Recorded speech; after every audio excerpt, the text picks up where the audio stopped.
Hello and welcome. In recent times, we've seen the price of oil and food go up globally. This has also affected India. We have seen an upward trend in inflation. How far and wide is this likely to affect the country? Aman Agarwal, who's the Vice Chairman of the Indian Institute of Finance, is going to analyze it with me. The rising prices of oil and food have been a subject of much speculation in recent times. The price of oil has gone to a historic high, and while the oil-producing nations have been experiencing windfall profits, the oil deficit nations are having their economies taking a beating.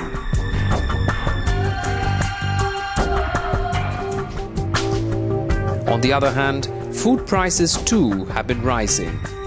With the oil price remaining high, will there be any effect on food prices, and are we likely to see shortages of food in the future? The questions are many. Welcome, Aman Agarwal. The prices of oil and food have gone up globally. How do you see this affect India in our current situation today, where we are in fact growing very fast, but inflation is something that needs to be checked? It's very right. The oil prices have typically soared up in the last 3 years in particular, post May 2004, and that has had a global impact on in terms of inflationary pressures being built up, in terms of recession having a more higher magnitude which is being observed globally, and at the end of the day on the food and hitting the common man globally, not only in India per se. Now, there have been a couple of reasons for the oil prices to soar up and the way they have gone up to the tune of $140 a barrel, which it recently was. You'll be surprised to learn that in a span of only about 60 years, the oil prices have soared up from $2.50 a barrel to about $140 a barrel. In the initial stages in the late 50s, it was only $2.50 a barrel, and they have gone up fairly high. Now, in the last 3 years, it has been a magnitude, an impact of one, which is the US slowdown and the recession which they have been observing. The second has been the weakening of the US dollar, because the oil companies have pegged their currencies in the Arabic or the OPEC country regions with the dollar. As a result, their revenue generation is lower. So, to have their revenue generation at the same level, they have increased the price of the oil. The third component, which has been always ignored and never talked about, is that if you really see the three major jumps which have taken place in terms of oil prices in the 80s, the early 80s and the late 70s, and before that and even recently, has been an impact of war.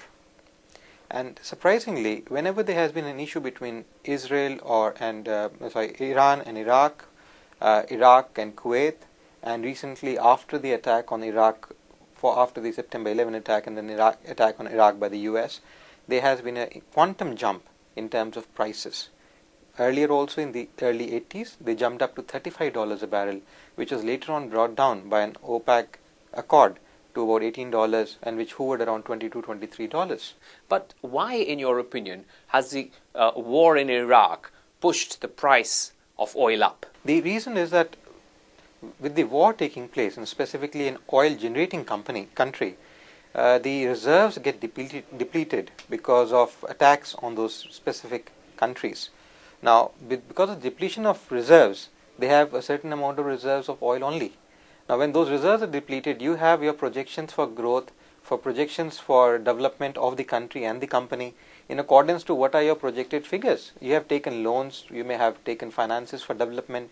Now, they are based on the total reserves which you have for next 30, 40, 50, 100 years. Now, when your reserves have gone down and you still have to pay out that money or have those projects be in place, you will have to have more money coming in. You have only an X product. So, what do? You double your price, triple your price. That is the only way to get the same amount of fund which you were expected to get in a normal course. But is it really that simplistic that one country, Iraq for example, after the war pushes the price of oil up? This is a global trend. Just one country cannot really push the price of oil up. Yes, the oil is a commodity which has an inelastic demand curve, wherein irrespective of the price, the consumption cannot be reduced by the consumer. As a result, countries have to have that commodity purchased. As I said, in the 1981, after the accord was created later on, the dollar price was about $18 a barrel. A large number of contracts with the Saudi Arabic region or the Arabic region or the oil producing countries were tied down between the span of about $13 a barrel to about $22 a barrel by various countries, including India and France and other large number of countries. Now, after the war, when Iraq disappeared, large number of reserves disappeared. Now those contracts were rewritten. The couple of days back there was a news when they said, since the oil prices internationally have fallen down from $140 a barrel to $120 a barrel, India should also cut down on the oil being charged. Now they cannot cut down because the Indian oil is being purchased at $68 a barrel, which has been pegged. After the opening up, after the war was done away, when the contracts had completely vanished off, they had to rewrite the contracts. They tied up a contract with about $68 a barrel for their consumption for future. Now that price has not changed. So they cannot typically lower down the prices, even if internationally the prices have gone down. A very important component to look at when you're looking at oil prices in particular is that this $140 a barrel is not the contract price we are talking about any longer, which was being talked about before. The $18, $35, other prices were spot prices or the prices which are put in the contracts. This $140 is the exchange price, the spot market exchange price. So if you want to buy, say, certain barrels, 500 barrels of oil on the market, you go to the exchange, you buy it there. That's the price which you're talking about. In 2007, the same price on the Burnt exchange itself was about $58 a barrel, which has risen to $140 a barrel because people have shifted their assets. People have moved out of stock markets, people have moved out of real estate investments, people have moved out of the bullion market and invested into the forward trading of oil contracts. As a result, the prices had soared up. So it is not right to say that $140 a barrel is the price which you're buying for paying for buying the oil. It is for buying that contract which is there, which was never looked upon till about a year back. It was always the price which you paid for buying the oil. So we could say this is speculation. The way out is that the regulators must come in play, and they must bring out to the sufficient that they have. Do they have sufficient commodities which are being hedged, or a position being taken on these exchanges to be provided for? In the beginning of last year, there was an issue where credit derivatives became a big issue. Credit derivatives are simple, basic derivatives which are existing in the market for over 50 years now, but they became an issue, and SEC from the US, from the Securities Commission from UK and from Canada came together worrying because was there sufficient money to support the final contracts which have been set in. Now that's where the regulators come in place and they need to take corrective actions. Fortunately, this time you can clearly see that the oil prices have started falling already. From $140 a barrel, it has started going down. Yesterday it was $120 a barrel now. It has already started falling because people do not have that commitment. They cannot typically take that much of oil because people had made speculative moves to gain from the market. Now they need to move out. They do not have deliverables. That much amount of oil is not there. That much amount of cash is also not there in the market. So prices have started falling down. Like in the stock market, when selling starts, prices start falling down for a share. Similarly, here the prices started falling down because there are inflationary pressures. People need money for their local consumption, for their work in progress, which they had invested in the markets to gain. But since they are not getting those gains, they are wanting to take it out now so that they can have those work in progress funds for themselves.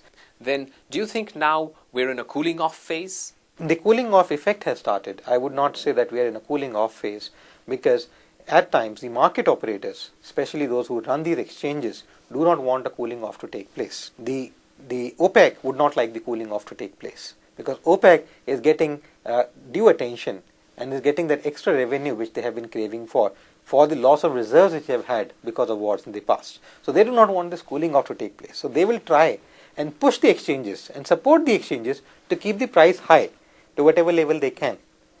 But if the market mechanism is to work, it will certainly cool down further.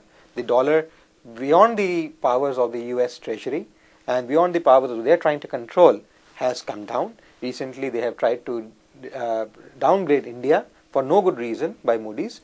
Now these are steps which larger developed countries take so that their currency keeps at a stronger position. Now some of these steps are failing off now. As a result, you will start seeing dollar depreciation taking place. You will start seeing market taking its own course and the prices would automatically come down. What in your view is the equilibrium price for oil today? Look, if in a span of, if we're looking at the burn figure itself, which was around $58 a barrel till the in the 2007, late 2007. So we're looking at an oil price hovering around that. The best way to find out this is do a weighted average means, and find out what is the weighted average for the last 2, 3, 4 years, and then develop based on different segments, the different segmentation. An appropriate level for the world around to mover would be anywhere about $50 to $60 a barrel. And these are the prices at which most of the contracts around the globe have been written after the falling apart of the Iraq and the reconstruction of Iraq started. So, as I said, for India, they came out in the news which said $68 a barrel is what they have targeted at. So, we are looking at somewhere people coming back, the markets coming back to a similar mean position or the median position at that particular phase. There are some people who are concerned that oil will probably breach the $150 mark per barrel and maintain at a high of around that figure. Now, this may be a doomsday scenario, but you would agree that it would have disastrous effects on many economies. Certainly, if the oil is kept at a certain high level, which is going to be a little difficult because the producers will not be able to produce and supply that oil at that price because there will be no takers. And countries globally have started looking at alternative sources of energy and moving off their base from oil. In the late 80s, in fact, the Nordic region generated energy from alternative sources because oil prices started rising in the late 70s, and as a result the demand disappeared. Now they had to come down. OPEC had no option but to come down. So the OPEC will have to sit back again and decide what is a sustainable price. They're wanting a long-term revenue generation for themselves. They've had a gain for the short run, and they need to sit down and decide what they are looking at tomorrow, because if they do not do so, countries would move to alternative sources. The non-OPEC countries have expanded their output proportion in the last 30 years. After the 70s rise of oil, they have already generated, and if you look at the figures which are given out, they have almost gone up to about 6 times the capacity which they were producing in the 70s. Now, large number of these countries are boosting their reserves again further. Now, that is going to create a lot of problem for OPEC, and OPEC will not have that stand which they are enjoying today. And if they do not lose out on this today, they will lose out on long-term contracts, because all these oil contracts by countries are not signed for a year or 2 years. They are signed for 20, 30, 40, 50 years ahead. So that is a very important component for them to also understand, that they are looking at revenues in the long run and not in the short run. Aman, I want to take that idea further, and I want to discuss food pricing around the world in more detail. But first, we need to take a short break. We'll be back in just a moment.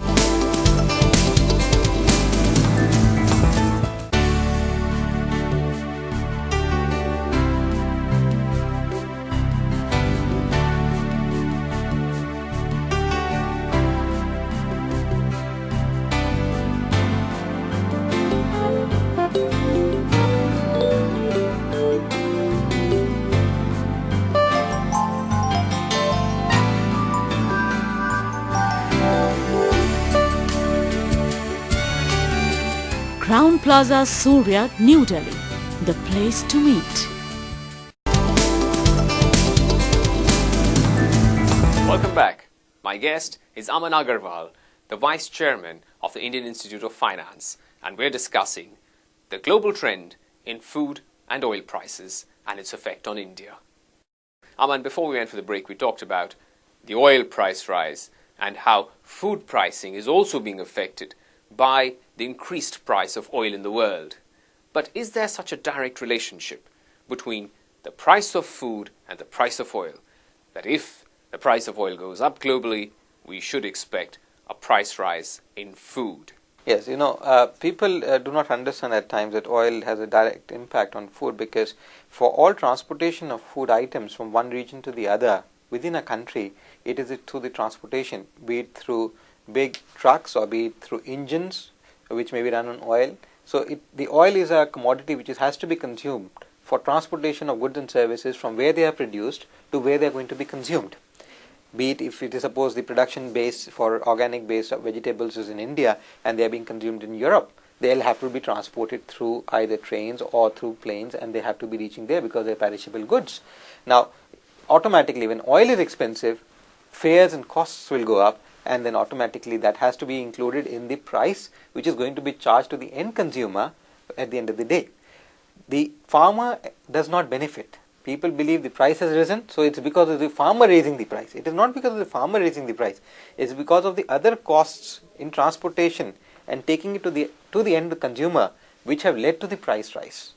And that's where no one benefits. Neither does the farmer benefit, nor does the consumer benefit. And at the end of the day, there may be shift allocations of resources in terms of demand and supply of the food commodities itself, which may create even the oil producers to lose at the end of the day.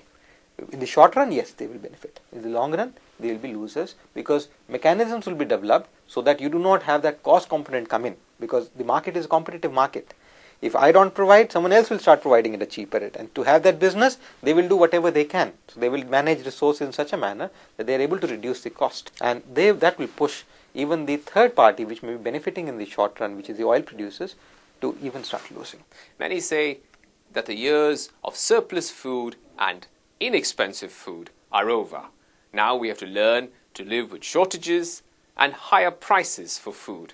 Is that a fact in your opinion? I think if you look at the statistics given by the FAO, it clearly shows that the per capita consumption of food, irrespective of whether it's a developing country or a developed country, and whether the population in the developed region has been going down and the developing region is still steady at the pace which it was 10, 15, 20 years back, has not gone down.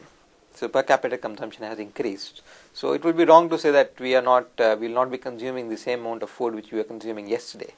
What we have certainly started looking at is trying to look at sources which can give us cheaper sources of the consumable item, which is the food here. Like Europe, to a great extent, is now importing their fruit producers from large number of developing countries, including India, because the cost of production is low. Even after adding the cost of transportation, the cost of the vegetables and foods is lower than what they would do if they produced it domestically in their own countries. Now, as a result, what has happened is there is shift of allocations, shift of resource production basis, but otherwise the food consumption levels are still the same. For countries like India or developing countries like Sub-Saharan Africa or South Asia and so on and so forth, since large proportion of our population is engaged in agriculture, the government gives due focus and attention to the agriculture and the agriculturists. So they would like to keep that population intact and protect them from any kind of a fading which may happen in the market, even if it means reducing the taxes or increasing the subsidies. In developed countries, in almost all of the developed countries, the total working population in agriculture is between 2 to 3% or maximum 5% in any case. So there it does not make a difference what happens to the agriculturists. One thing which needs to be done in tomorrow's time is that we need to get the WTO back in place if we are looking at an orderly price mechanism to be functioning in the food market. And we need to see that WTO emerges as an appropriate mix of decision making between the developed and the developing region, not one-sidedly. Only then would the WTO would come back and start benefiting people at large. They say that the WTO talks have not failed, but we are certainly in the doldrums. Yes, that is what we need to bring it out from the stalemate. We need to bring it out from the stalemate as early as possible. And they know for sure now that it is not by suppressing the voice of the weaker segment, because the weaker segment has coined together now and holds the resources both for markets and for production as a base for the developed region. So they cannot just do away with the fact which they were doing earlier and ignore the weaker segment or the developing region or the emerging markets around the globe, and they will have to listen to their voice so that an appropriate equilibrium is established within the WTO and it is taken forward. It is in the interest of the emerging markets as also in the interest of the developed regions per se. But we are still stuck. I think it is. There are debates going on. We are going to have the Secretary General of the UN as well as the Secretary General of the WTO come in next week or so, and it was going to have large number of debates with India, because India is the spokesperson for the emerging market economy, specifically for agriculture segment, and India holds a fairly substantial voice within the WTO. So there are Pascal Lamy is coming. There will be discussions, and we hope forward that it will be fruitful to take forward both the voice of the developed as well as the developing region together so that there is an appropriate equilibrium established in the food markets and the food prices don't rise. In India, we've seen a record high when it comes to inflation. Last week, we looked at 12% inflation. Now, that was something that we have not seen in a long time. How much of this inflation that we are seeing in India is being fueled by the international factors? The inflation which has been there is not only a component in India in particular, it's not a component of only international pressures. It is more a component of fiscal deficits which are seeming to be rising within the country. Another thing which we need to be looked at is inflation is rising extensively globally, and which the government is trying to project as a component that, look, we are no different from the others, and so the inflation will rise because of oil price rise and so on and so forth. But we have been fairly well shielded by the creation of an oil pool account by Shri N.D. Tiwari ji in 1989 upon the suggestion of the institute from our chairman, where an oil pool account was created. So we are fairly well shielded. The other shield which came up in the last 2 years in particular was the component of the exchange rate strengthening, the Indian rupee strengthening, which gave it a buffer to shield itself. So the inflation is not a component therein. The world is going to see a large number of elections taking place around the globe. Elections means a lot of expenditure, a lot of favors, a lot of commitments going forward. Now, for those commitments need to take place, there will be a lot of expenditures which will lead to inflationary pressures in due course. And that is what we have started seeing lately. And that is not typically because of only international pressures, but more because of domestic pressures also, not only in India, but in other economies as well, including the US and Europe. Large number of countries are having elections at the end, and those pressures are building up the inflation pressure. So in the current scenario, do you see inflation come down in the coming year, as we do have a general election in the next year? Yes, we have the central bank trying to focus on and work on in trying to capture and stop the inflationary pressures building up. But if the way fiscal deficits are going on and the way the government expenditures are taking place, if they continue the same way and we keep the rupee weak, which is against the market pressures, we would see inflation build up. However, if the market mechanism is allowed to perform and the rupee is allowed to appreciate, we would see that inflationary pressures would come down, specifically because of international component in particular. As I said, it is a combination of international pressures and domestic pressures, both. The international pressure would go down because oil price rise would get diluted enough to reduce, and that will not build upon the inflationary pressure.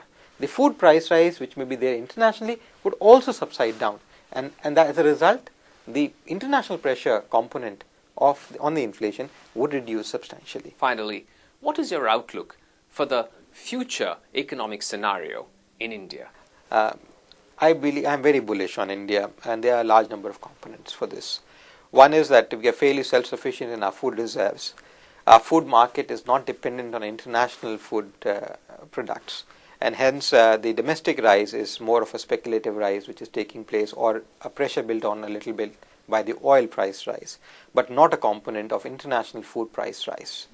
The reason quoted internationally for biofuels being reason for the food prices to go up is also not a case in India, because biofuel which is produced in India is from waste and not from food grains. And since we have fairly good sufficient amount of buffers, we are comfortable. Fortunately, God has been very kind to us this year, and we have had very good monsoons. As against a rise of 8.8% last year, we expect a rise of in agriculture of about 4%, which is the projected figure, and even more, which may happen. Another important component apart from this 4% rise, which is expected to take place in food production per se, is that the country has had fairly bullish growth on the infrastructure and developmental segment, and that would give the boost buffer to maintain our growth. GDP growth at around 7 to 8%, even though the IT segment or the services segment may reduce substantially in this particular quarter. But agriculture is expected to go up, as well as the industry is expected to boost up, primarily because of other growth components which are coming in. So I am very bullish. Fortunately, the confidence internationally in the international market participants is high. We are yet to see what will be the impact of the Moody's rating us down on the international participants. But apart from that, I do not see causes of worry within the community or the markets per se. The news about the political parties being in place, India has become fairly resilient to who is in power. India would proceed further and march ahead strongly. Thank you, Aman. Thank you for sharing your views with us. Thank you. And we see you next week. Until then, goodbye.